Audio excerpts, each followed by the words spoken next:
बिस्मिल्लाहिर्रहमानिर्रहीम। औकात टीवी में अब्दुल जब्बार आपकी खिदमत में हाजिर है। ये नूरा कुश्ती आप देख रहे हैं जी, असली नूरा कुश्ती का ये मंज़र मैंने अक्स किया है आप लोगों के लिए, अपने तमाम चैनल्स के नाज़रीन सामीन के लिए।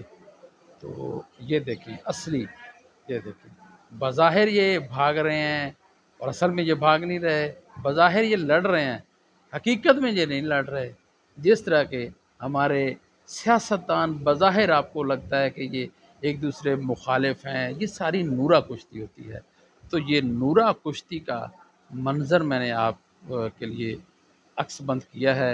ये आपको मंज़र कैसा लगा कमेंट सेक्शन में हमें ज़रूर बताइएगा कि ये वीडियो आपकी कैसी लगी। और ये मौजूदा क्या अक्सर ही ऐसे हालात रहते हैं कि बज़ाहिर आपको लगता है कि ये लड़ रहे हैं सियासतदान, हकीकत में ये लड़ नहीं रहे होते और ये सिर्फ आवाम को तमाशा दिखा रहे होते हैं और वो हकीकी तमाशा नहीं होता। अब्दुल जब्बार अंसारी को इजाज़त दीजिए। अल्लाह हाफ़िज़।